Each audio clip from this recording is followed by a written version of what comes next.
Consulting. We're the world's largest and most experienced programmatic consulting firm. We've done about 50 engagements in programmatic on a home, or as we respectfully started calling it a little bit public advertising. The great Amit Shah right there, good looking man in the back, runs our data and tech strategy. He's spearheading about 12 projects right now. And those of you who are also part of OAAA's great sister trade association, DPAA, we proudly spearheaded the creative and technical standards of programmatic on a home, and we're working on attribution measurement right now. So obviously some common topics and themes. One of them also here is leveraging on a home and mobile data in the physical world. Very proud to be moderating this. We're going to try to mix it up a little bit in format and other things, and try to pot up audio channel, whatever. That's fine. You guys can hear me, right? Yeah, good.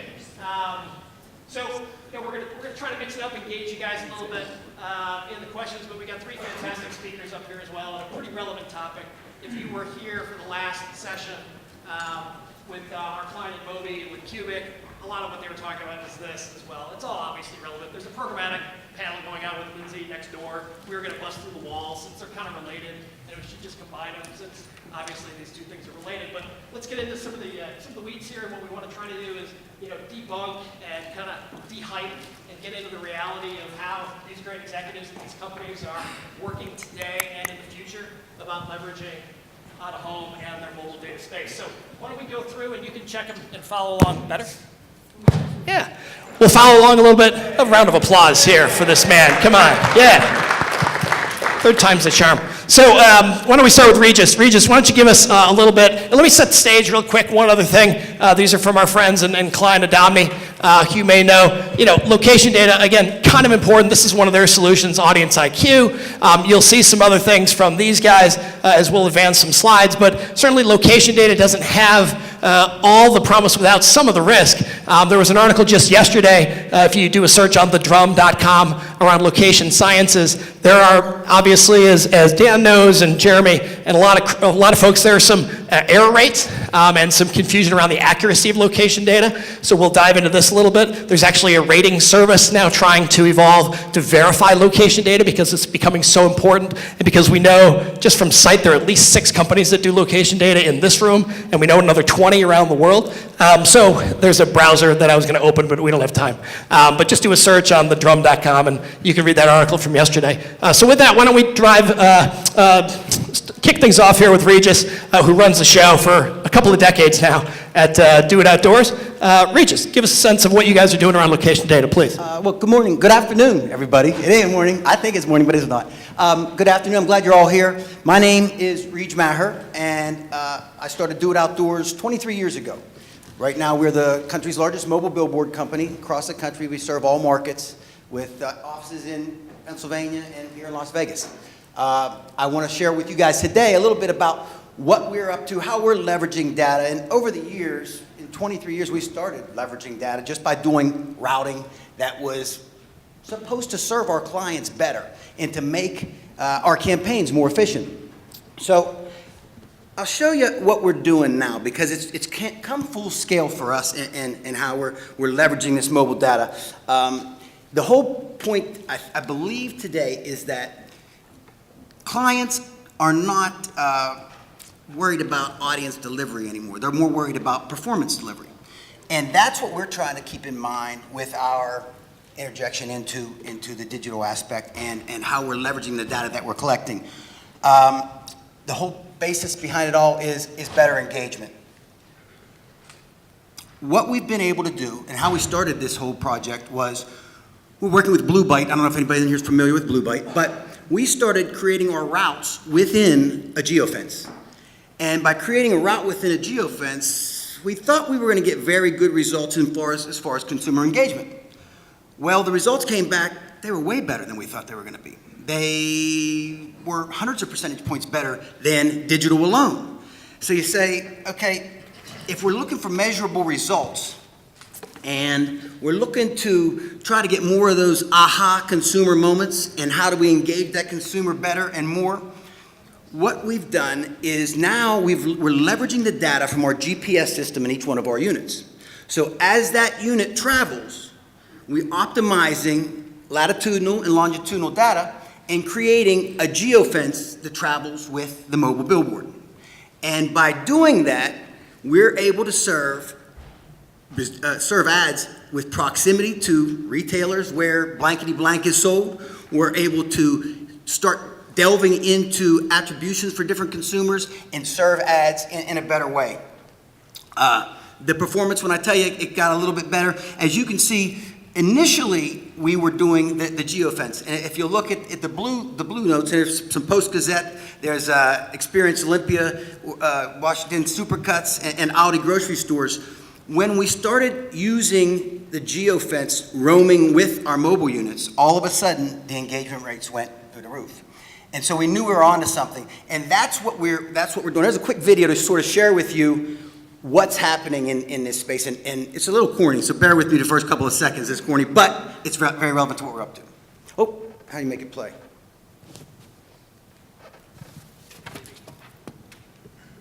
There you go, cool, thank you.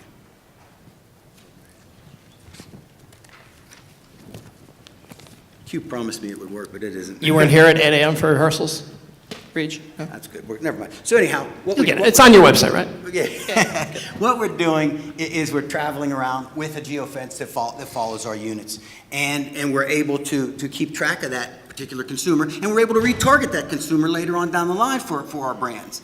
And it's been irrelevant what the category or what the silo was, because the results are coming back positive each time.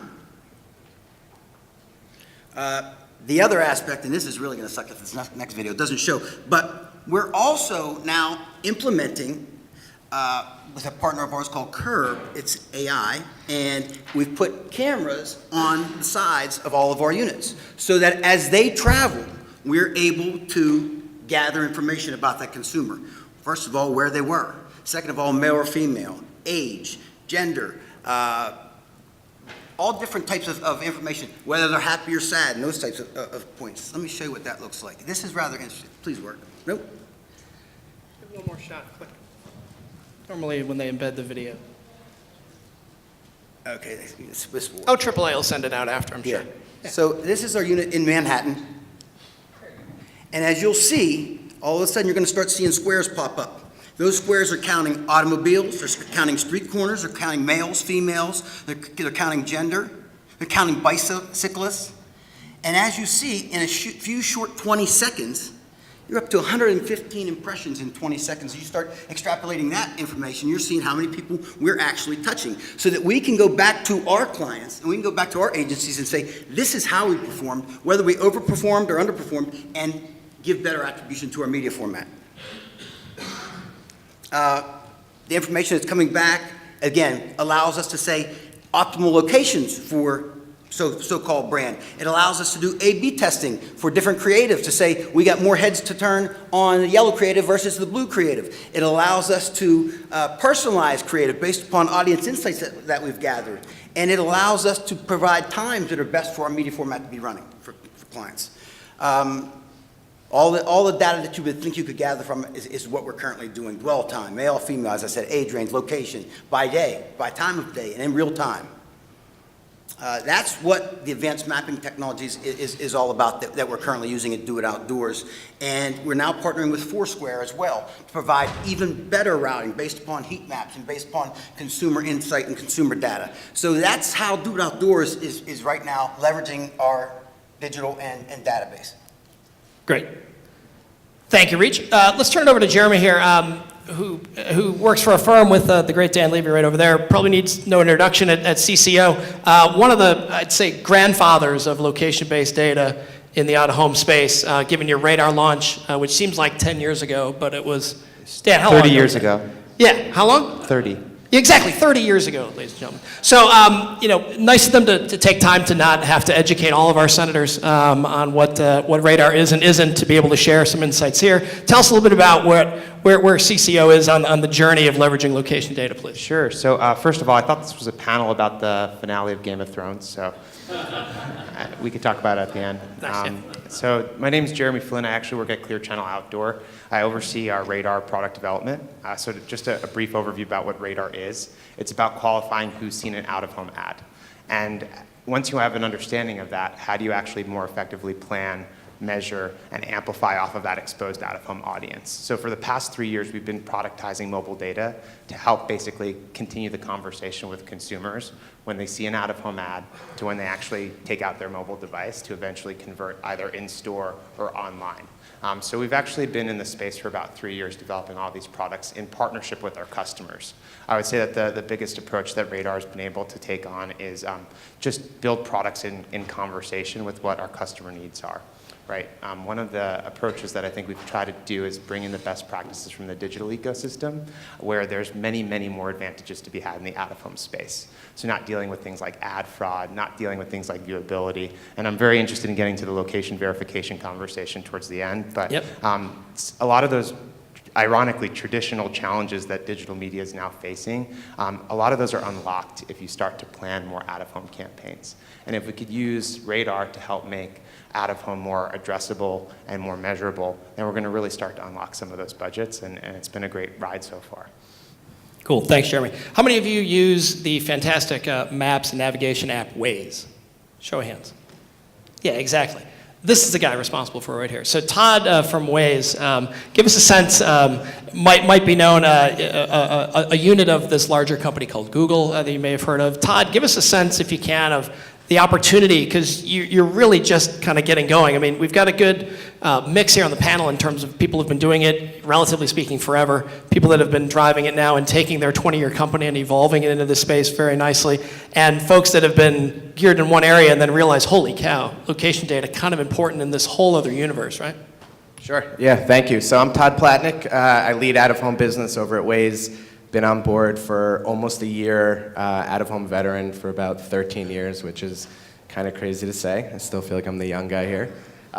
So for everyone that uses Waze or doesn't use Waze, we are the world's largest crowdsourcing navigation app. So that means that our users are every day in the app reporting on accidents and potholes and all those sorts of things that help power the Waze ecosystem. So we are a friendly user base, and when this opportunity came on board for me here, it was very exciting. So, out-of-home has always been, I was brought up and born in the out-of-home industry, and, I think the biggest question has always been, do people actually take action when they see a billboard, when they see a transit shelter? What are they doing? Is it beyond just, a vanity play? So I think Waze brings that opportunity, right? So Waze has been around for 8 or 9 years. And the products have been in place for 8 or 9 years, but what we're doing now is we're taking those products and we're applying it to the out-of-home industry. So our first, real out-of-home partnership came through McDonald's OMG, where, we looked at all of the McDonald's locations and their billboards in Southern California, and we tried to make it a very simple process of showing them how many people were navigating around each billboard heading to a McDonald's location to try to give them an understanding of navigation and performance by billboard, which led to performance by creative, understanding, how does the coffee creative perform versus the dollar menu, and so on and so on. So, we feel that we're just really scratching the surface with the out-of-home industry. I think we have the... We do. Okay. You want to skip to the... Yeah. Yeah, keep going. So this is just a quick feel of, if you want to go back one. Okay. So, what we ask and what we push with our brands and our agencies that we work with is to keep the creative the same that's running on the billboard that would run on the Waze app, just, to understand creative performance, as I was saying before. You could switch to the next. You want me to take it? And, this is really something that, again, we're just scratching the surface on, and QSR obviously is one of our bread and butters. It's understanding that instant reroute. You're driving on the highway, you're hungry, you see a McDonald's advertising campaign, and you choose to navigate there, right? But beyond that, so this is a quick snapshot of something that we deliver post-campaign to a brand of understanding performance by billboard and really starting to go down the road of how does each billboard perform, right? So we're not coming in to tell you, don't buy billboards, keep buying, keep doing what you're doing, use us as a complement, right? So where we could add more exposure to the areas where the billboards are, and then also use us to help supplement, right? So areas that are tough to reach, zip codes that are hard to reach, layer Waze into that component to help you guys out. And then it moves to really I'm going to skip over this one. Actually, let me go back, sorry. So this is just the quick understanding of how the Waze platform works from an advertising standpoint, right? So you get in your car, you begin your navigation. The minute you put your end route in, Waze, knows the process and the route it's going to take you, obviously updating based on traffic and in real-time accidents or anything like that. So when you put in your end destination, we're able to understand what boards we currently have radius targeted for the campaign, so who would be eligible to receive that ad, right? So in the case of McDonald's, that driver will have the opportunity to see that creative on the Waze app at any point leading up to that billboard, and then it stops once you get past that billboard for right now. That's where we're at in the beginning process right now. We have a lot of things that we're building out with our product teams, but this is a very simple way of understanding how we're doing it right now. And again, there's really 3 big bullets that we say to people when we go in. We're going to help reach more people. In the case of brick and mortar, we're going to increase and measure foot traffic. And then we also have a Save for Later product, which is for non-brick and mortar. So if you think retail, entertainment, right? If a Netflix has a new show coming out and they want to increase the awareness around their out-of-home locations, they can implement a Waze campaign where it makes sense. And then offer strategic business insights. This is where we're going. This is what I'm excited about. I'm going to skip over. So again, we can do this now. It's a very manual process. We're getting it to a point where it can be automated. We're working with our product team right now. But envision an agency or a brand, right, delivering us 20 billboards, right? So the Latin longs for 20 billboards. And we deliver at the end of the campaign a line item for each billboard, understanding the billboard profile, right? What's the commuting billboard? So where is their Waze traffic heavy in the morning and the evening? What's the always on billboard? What's the weekend? What traffic starts to increase on Thursday, Friday, Saturday, Sunday? Those are weekend billboards. Driver speed, right? So it's understanding how fast Waze users are going and taking, it's not an individual one by one, but it's taking groups and samples and, applying that to billboards, right? So understanding driver speed by each billboard by day part. I think that is huge from a dwell time standpoint, right? Because you want, that brand wants somebody to be able to see their message for as long as possible, whether that's a static and even more importantly, a digital billboard. So, envision us delivering that to you from a post-campaign and then eventually turning into a pre-planning campaign where you can understand how each billboard performs and it can help educate buyers on future campaigns. And then, we have other things as well that we've been talking about. For example, where are drivers going? In the case of McDonald's, where does a driver go when they leave the McDonald's store? Is it a guilty pleasure? Are they going to the gym? Is it, they're dropping their children off at school, they're grabbing some coffee beforehand? So understanding the customer journey. So these are the things that excite us over at Waze right now with what we're doing around out of home. And, as I said, we're really just scratching the surface on our capabilities of what we can do in the industry. Good. Thanks, Todd. All right, so let's take the next 25 minutes to get into the Q&A portion. It's going to include you guys as well. First question I've got for each of you has to do with attribution. We were on stage at a previous conference in October and declared 2019 the first of at least 5 years necessary for the year of attribution. Remember when we had 12 years of the year of mobile? Show of hands. That was good times, right? We all laughed. And then it kind of just became. So we're saying we need 5 years of the year of attribution. There needs to be that much education at least at the brand and agency side on things. So it seems like all 3 of you have some solves for that. Can you take us inside the huddle around what the pain or pleasure has been in terms of flipping the switch on how these services are frankly helping get the number in this media channel from 4 to at least double digits where it deserves to be? What do you think? Anybody can go. I'll start. So I'll take it from a product perspective. So attribution as a product, what's generally available right now, I think that it's pretty commoditized brand surveys, visitation studies, but then it's about what's next or what other KPIs you can measure with an attribution product. So thinking about it from an app downloads perspective, out-of-home TV tune-in perspective, closed-loop offline sales perspective, and even web conversion, right? So figuring out how to actually create quality control groups for those secondary KPIs while still kind of helping to enable the rest of folks who want KPIs included on out-of-home campaigns to understand the complexities of the generally available attribution solutions, right? So brand surveys and visits, you actually need to make sure that the sample size is there to have statistically significant results. But then as you start to develop new KPIs or solutions for KPIs, you need to also kind of relook at what is good quality data to help surface for that.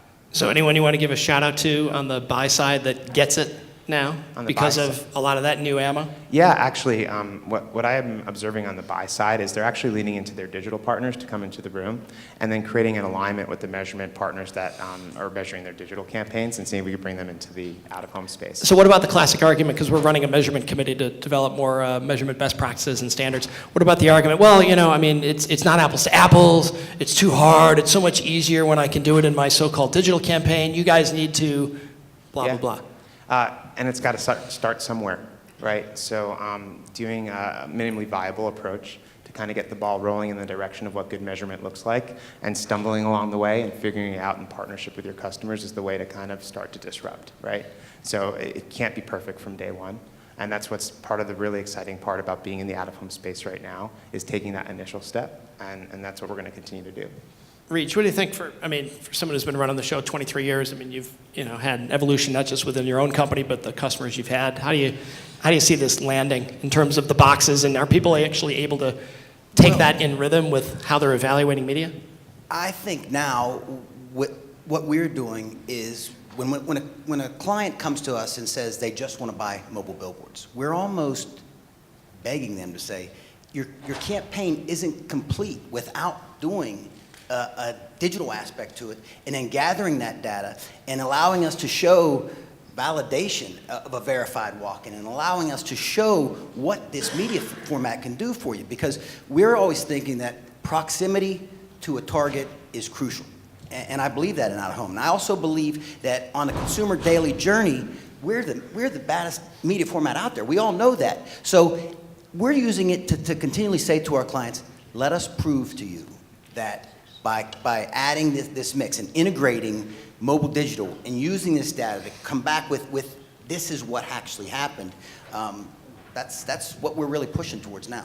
Todd, as someone who's, again, been in quote-unquote out-of-home for 13 years and now a year in on Waze, I mean, we always say there are 5 different types of buyers who could buy digital out-of-home programmatically today across different agencies, independents, and brands. How are you seeing kind of worlds coming together from folks you've been working with for a dozen years and now inside the building on West 15th Street in terms of being able to take the huge asset that's been developed 9 years and now move that into giving tools to people with that chart? I mean, can folks even handle that chart? Well, I think to Jeremy's point, you got to start somewhere, and we're trying to be it's a simple process right now, and it's an education, right? It's an industry that has asked for these sort of metrics and these attribution models that are starting to come into play now. So, for us, it's we can show you navigation around billboards to a brick and mortar. We could show you how many people tapped for the ability to save later and watch a preview for an upcoming movie, something like that. We have a brand recall study that takes place in-app, and we also have a partnership with Place right now.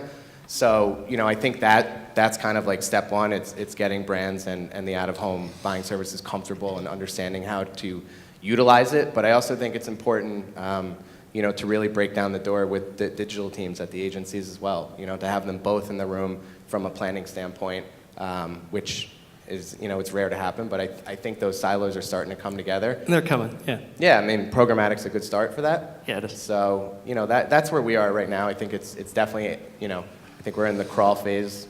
We'd like to get to the walk and eventually the run with everybody. Cool. All right, next question. I feel like the late, great John McLaughlin. Next issue, we're going to go into user privacy and concerns about that and the so-called creep factor. Do you see this as an issue in evolving your products? Do you see the blowback? Obviously, Clear Channel has kind of, cleared the way for a lot of us in helping educate some folks, but obviously there are some folks not doing things appropriately and giving proper clearances. How are you navigating that today to be able to leverage the assets and make sure that consumers don't freak and want to race to either Google Chrome or Apple Safari for do not track and then have that throw a huge monkey wrench into all this? Yeah, I'll give this to you in a minute. I'll be short.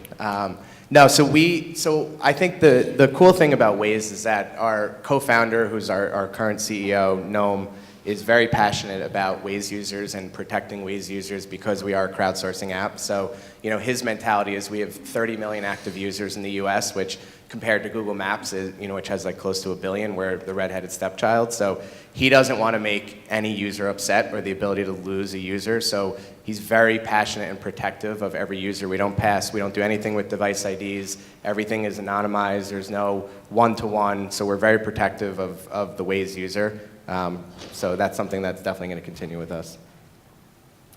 Yeah, so about 3 years ago when we launched Radar, one of our first conversations happened to be with Chuck Schumer, New York State Senator, talking about data privacy, and Clear Channel really did lead the way about educating the out-of-home space about what to do in a privacy-compliant way. What that's translated into is figuring out our investment strategy on the mobile data supply sources that we use. So a really strong partner of ours is Cubic. So Cubic actually has a really strong user consent policy, and one of the motivations for how we've actually shifted our strategy is understanding that the power lies with the consumer, right? If they opt in to having their location tracked for marketing-enabled services, then we know that there's going to be resilience to that data once, like, the California Consumer Privacy Law takes effect. That also meant moving away from older forms of location-based media, right? So this is media sourced from the bid stream where the user hasn't really opted into having their location be tracked when they're served a mobile ad. And while there's really great scale there, the long-term permanence of that data in this privacy-compliant world that we're headed into definitely had to make us rethink about how we wanted to build our data products. We're in the same boat. All the data that we collect, first-party data, it is anonymous data. And although we can verify specific device IDs, and although we can even go as far as verifying specific carriers, that information isn't used. And our partner, Blue Byte, takes all necessary steps to assure the brands that they're not going to be stepped on, and the consumer, who, as Todd is saying, isn't going to be upset later. And plus, if you keep the fact that you're in a relevant situation with the consumer, normally that's going to make it a positive aspect to them when they're served a McDonald's ad when they're on Waze on Route 83 in York, Pennsylvania, or when Joe Consumer's walking by a Levi's store and he gets a Levi's ad saying they're 20% off today. So I don't think if we play it right, it's gonna be a big problem down the road. And everybody opts in anyways. Just want to add to that. I think another important element of this is data onboarding, right? So the way in which data is transacted, making sure that that's done in a privacy compliant way, right? Someone can't just email you a bunch of personally identifiable information. It actually needs to go through a data highway of sorts in order for you to receive it in a way that you could then use it as a safe harbor. So we made sure to set up really strategic partnerships with companies like LiveRamp or Newstar to help actually set up those highways to transact in that data ecosystem. Luckily, you get to work in a walled garden a little bit on the Google side, but we in the kind of this open garden have to kind of figure out the right data partnerships in order for us to kind of continue to build. Yeah, I just wanted to add to that too. So obviously at Waze we have a lot of first-party data, but one of the things that a lot of the agencies and brands always ask us is, can we buy the data up front? And the answer is no. So there always has to be a media component with it, and then the ability to unlock the data will come with that. So that's what we tell brands. It's kind of like the always-on approach as you continue to run with us, and we learn more about your brand is when we can start to unlock the targeting mechanisms and What percentage of that reason though is because you want to sell more media versus you're afraid of what they'll do with the data? It's got to be a mix of both, right? Is it 90-10? Is it? Yeah, I mean, I think it just goes back to Noam, our CEO, just saying he doesn't want to upset his users, and if word gets out that we're selling first-party data left and right, those 30 million shrink real quick. So 10-90, good. All right, so right. Yeah, Sure. it would be nice to sell media, but yeah, it's about protecting first. All right, we're going to move over here intentionally. So last question before we get to all of you guys. So every engagement we do or every conference panel we talk about 3 T's, and Kim almost got them exactly right in her thing.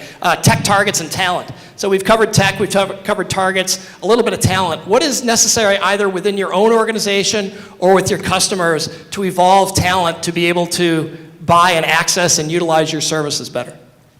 Analysts. Hiring more, converting them, coach them up? Analysts. What is that? Yeah, the lift off of the data ecosystem, right, involves the syndication of audiences now. It involves data input at the planning phase or the pre-sale stage or the measurement stage. And so to have analysts on your team that actually could look at data and be able to put together that narrative to help be in an advisory position with a customer, like that is massive. So from a talent perspective, hiring with really strong analysts is key. I think it's important that the agencies keep an open mind and that they will be aggressive, because we know, as a group sitting in here, we are very positive as to the result that we can provide if we're using data properly and if we're gathering it properly and if we're in the right place at the right time. But it often is the case where the buck is passed, and until some of the agency folks step in and say, no, we're going to do this. This makes a lot of sense. We want this. And in the out-of-home industry, if we don't suck up more of the digital dollars, and I'm talking about digital across the board, and if we don't use the data properly, we're going to lose those dollars to somebody else who's more aggressive, and people are aggressive in the world today. Yeah, I would agree with what they both said. And also, I just think I think it's something that the out-of-home industry needs to embrace as a whole. You know, there's a lot of companies that are coming in trying to disrupt this industry and bring mobile and leverage mobile and data and insights and all that. And I think the quicker that everyone can kind of get on board and figure this out together, I think our industry will only prosper from that. Nice. All right. So we've got a good 11 minutes for you guys. They didn't put mics up, so I'm going to go run around and do my best Phil Donahue impression. Old guy reference for some of you who remember who Phil Donahue is. Anybody got questions for these three smart gentlemen up here? And as a prize, not only do you get the prestige of the first question, but a Prohaska Consulting Tide pen to help clean up any stains that may occur tonight on the Vegas Strip. Who's got a question for these guys? There we go, first hand up. Of course, the furthest way to go. Nice, thanks. Glad I just ran a Brooklyn half marathon. That's fine, we'll jog it out. First of all, here's your pen. And here's my microphone. So, I'm curious if you've been experiencing an awareness issue in certain areas for the Waze application. I ask this because in Northwest Indiana and Central Florida, we want to integrate this into what we do, and we're seeing that a lot of the clients aren't as aware as we are. If there is a problem, how are you battling it?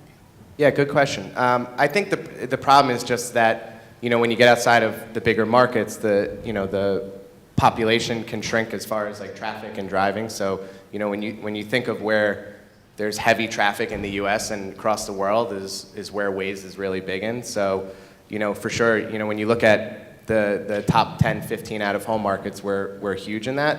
Where we can struggle at times is when somebody calls up and says, we want to, run in Montana, and we want, to target female only, and, we want to target only Sprint users. Like the pie just shrinks smaller and smaller. So, I think from the Waze standpoint, just, the adoption of using Waze in those markets as they grow, as our user base grows, will help that. I'm going to piggyback off of that because I have to be able to be in a position to answer that question, because we have small markets just as much as we have large markets at Clear Channel, right? We're in 27 of them, including really small markets like Albuquerque. And we need to be able to actually have data solutions for our largest and smallest advertisers, which actually means looking beyond just panels like Waze and looking to see where mobile location data is well distributed across the country. So I would encourage to actually take a look at where data exists countrywide, and see what data solutions exist behind those. Who's got next? Here we go. I've just got a quick one. SDK, the value of SDK data versus GPS data. Good question. I missed it. SDK versus GPS. SDK, Value, which is accuracy, more valuable. Scale, all that. So I'm going to just give the hybrid. The SDK that actually provides GPS location data is what we actually find to be the most valuable currency for building our impression log, right? So being able to see a user who has an app installed where there's a location SDK that is giving a device signal 100 times a day or 1,000 times a day, that's what gives us the understanding of directionality past our boards. So it's really kind of, it does provide a trade-off because you're losing scale at that point, but you're getting precision and you're getting persistence, and those really help in qualifying exposure to out-of-home, and they're key for really strong conservative attribution or that ROI story. For us, it's similar to the same story. However, because our media format can go anywhere and be anywhere, GPS data is obviously very important to us when we're trying to reach certain consumers and then following up on that data to provide consumer profiles. Yeah, I mean, being a first-party app in Waze, we obviously rely on our GPS to get people from point A to point Z. So our accuracy is pinpoint. I think it's one of the most accurate. GPS obviously. So yes, definitely accurate. Next one here. Pass it down to your friend there. Yes. Thank you. Hey, so this is kind of like on a, I guess, a sensitive topic for the Waze delivery of the ad, but like in New York City, we have, this is kind of like a distraction for us all the time, right? So we're walking along the sidewalks. New York City started putting in like the look at the intersections. People are walking, have their head down all the time. So within the Waze application, when you're serving this ad, that you guys, like, what kind of, I guess, safety considerations or studies have you guys done? So that way, Tony, who's driving down the 101, sees, oh my God, the McRib's back, and like slams into Becky right in front of him. Yeah, it's definitely not funny, but no, it's a great question though. So how we're set up with that ad product is called Zero Speed Takeover. That's what we do around billboards. It's kind of like 2/3 of the screen takeover. So that ad is only delivered when the car is stopped for 4 seconds or longer. So that could be an accident, a traffic, stop sign, whatever the case may be. That's the only time that you can see that ad or have that ad delivered to you. And then the minute that you take your foot off the brake, the ad goes away. Yeah, you have to be stopped to engage in it. Reed, you want to comment on that? That seemed like maybe a Waze-specific question. I was in a presentation this morning, and they talked about an old study where digital boards don't distract the driver. Well, there has to be some distraction with any of this. I mean, but it's beneficial to our industry, obviously. So there's a fine line. Obviously, digital boards are going to distract the driver, but so do static boards if our media format's working, right? I mean, it makes a lot of sense.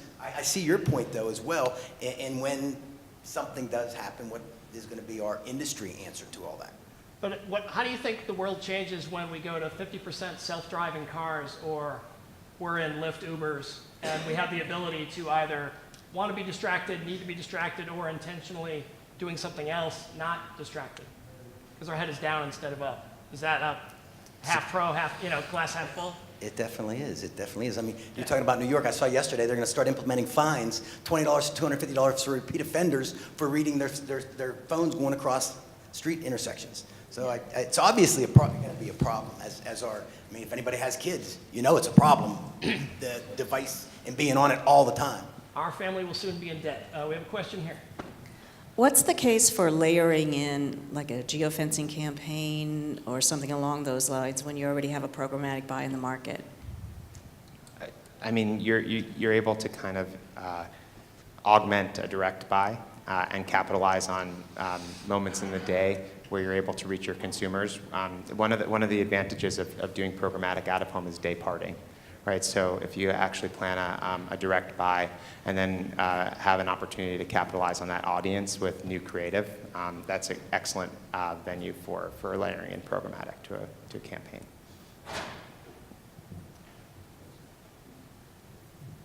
We're going to go right here. Good, thanks. Great presentation, guys. This is a Waze-specific question. You have an incredible product. That's not the question. The question is twofold. As a Waze user, I assume I have already opted into your having my data and selling it. There's not a separate choice I make, but rather than, if I'm using the app, you've got my data to sell anonymously. Yeah, but we don't sell the data though. We don't sell any of our first-party data. So we'll anonymize it, we'll group it, but there's never individual selling of device IDs or user information, nothing like that. Great. So looking at it from the other point of view, if I want to do an attribution study, to whom will you rent, lease, offer anonymized data for studies? Or are you saying you don't offer that? That's where So the only studies we offer a brand recall study that's in-app. So that's kind of it's an exposed, unexposed delivery within 7 to 10 days that we deliver it. It's the same way Zero Speed Takeover ad is delivered. So it's, you know, do you recall seeing these 3 brands, and then the 4th is always none. And we always see a high recall on that. And then from an attribution standpoint, we've partnered with Placed. A lot of the agencies have asked that we utilize a third party like Placed, so, you know, kind of grade they don't want us grading our own homework. So we brought in somebody like Placed to help with that. And that's what we're doing right now to date. Thank you. A few minutes left. Time for 1 or 2 more. Yes, sir. Obviously, data is an incredibly important topic for the industry right now. And it seems like there's a new source popping up every time I turn my head. For lay people who aren't necessarily as smart as you guys or as deeply integrated in the information as you guys are, do you have any recommendations for education, training, resources, learning, so that we can educate ourselves on data validity, data hygiene, what makes good data? How can I make an informed choice about, I trust this data, but maybe not that data? So I would start with the 3 Ps: population, precision, and persistence, right? So you want to make sure that you have a strong population, so enough scale. So when you're doing attribution or starting data, you want to see a lot of it, right? And then when you get into precision, right, is that mobile data actually close to the advertising that I'm selling?